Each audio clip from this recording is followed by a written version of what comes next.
Hello, beautiful. My name is Michelle Abisma, and I'm from the Netherlands.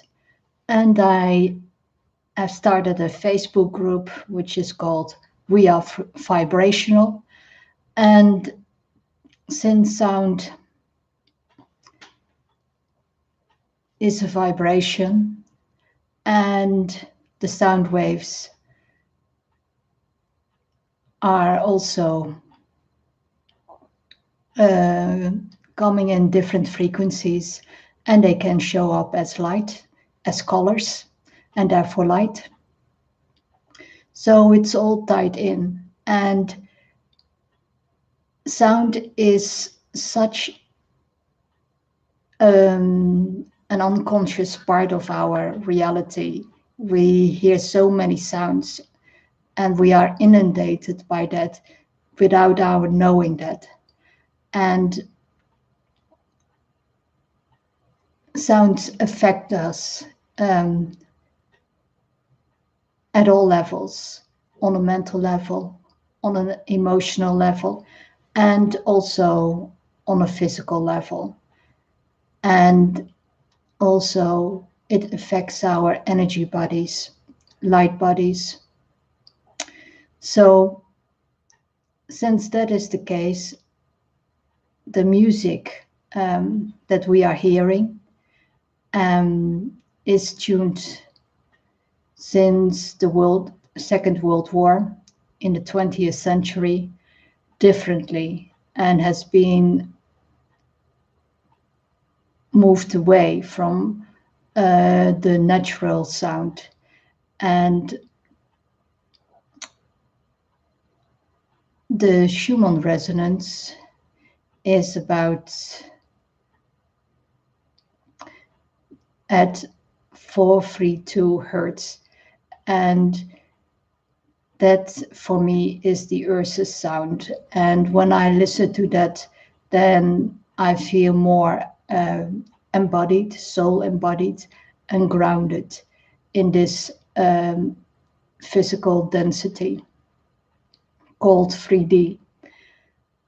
And since our communication is really, in my perception, through energy, vibration, frequency, power, all the information, wisdom, knowledge, consciousness that flows from source and is source. And as such, we get all the information we want and can have access to when we are aware and conscious and present to that. And our heart is the way we can truly communicate with all these frequencies, light frequencies and sound frequencies. And for me, light and sound are the same, even though they are not. I don't see a difference. And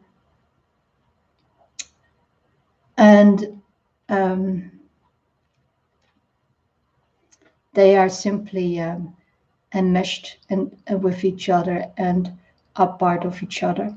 And the way our heart responds to emotions,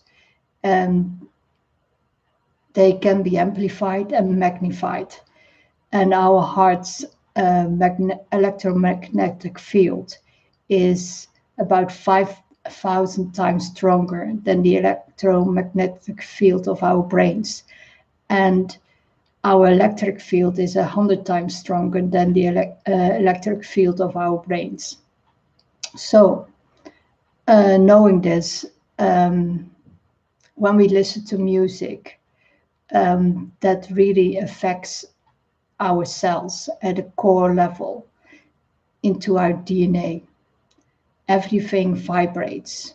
If you ever have experienced the sound baths and are fully immersed in the vibration of sound, then you really feel as if all the photons of light are being recalibrated and shaken up and stirred. And that the air and our body is simply vibrating at a very high rate. So why I started this Facebook group is we are inundated on this planet with music that is totally immersed in the victim consciousness. And we are in a quantum holographic reality. And even though, whether we are conscious of that or not, this is the way our world operates now. And that is also the way our Mother Earth, the planet that we live upon, is operating. And in that regard, what we send out, we receive, and what we and we can transmute that into different things. And when we are broadcasting frequently the victim consciousness, then that is the field that strengthens around ourselves and selves. And my invitation is really to consider what lyrics you are listening to. And when you are singing that, to consider what you are singing and whether you truly believe that at a core level. And if the things showing up in your life are not what you prefer, you may consider to rewrite the lyrics into the oneness paradigm, which is beyond polarity, and which is about to be an expression of love. And the victim consciousness is about an expression for love, about seeking love outside ourselves, and approval and recognition and attention and all those things. So if we want to be empowered, to be self-empowered, we really can change our world through our music. And that is by rewriting our lyrics and to really sing them in a different way. And if we had a song that we truly loved, then we can say to ourselves, okay, I love to shift my paradigm, and I'm going to rewrite the lyrics in such a way that reflects my level of consciousness now. And what I love to share with you is the way I do it. That doesn't mean that resonates with you, or whether it doesn't mean that the songs resonate with you. I simply tell my story that I had with those songs, that I have altered, and to really shift out of certain patterns. And if you listen to music, music moves our emotions and moves our body. And since that is the case, since we are moved by that, we can also get stuck in a certain pattern that repeats itself in such a way that no longer serves us and is detrimental for our well-being and health. And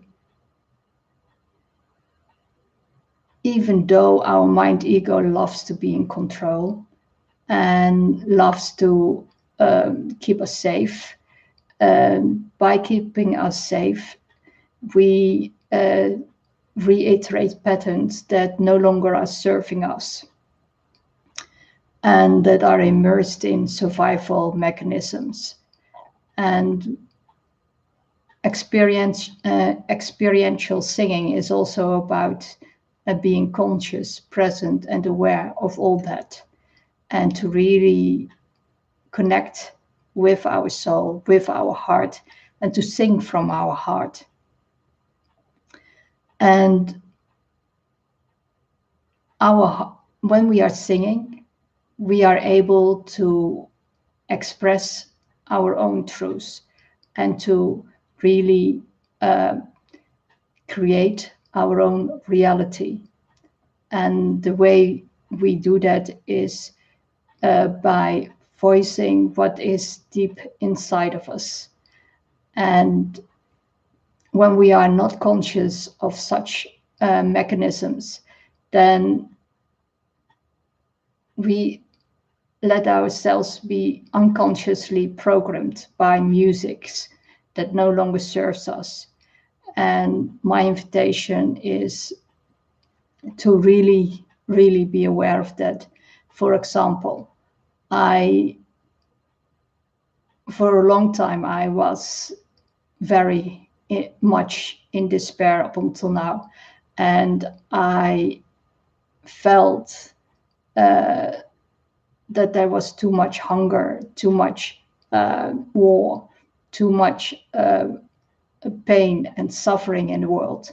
And that affected me in such a way that I felt as if the hurt of the entire world was thrust upon my shoulders. And that was for me too tough a load to bear. So when I listened to Chris Ria's Tell Me There's a Heaven, I thought that at that time a very positive song, since I desperately wanted to see a heaven on earth. And every which way I looked, I did not see that, since I viewed everything through my distorted lens of victimhood, which I was not aware of. My mind ego thought that I had really, that I really did not dabble in that, and the opposite was true. I was wholly immersed in it, even though my soul knew that love is the answer, is the way to really live our lives. And by singing that song in such a way, heartfelt, I shouted out my despair. I shouted out my pain. I shouted out my longing for outside help up until now. And so I rewrote that song in such a way that simply is more, I hope, in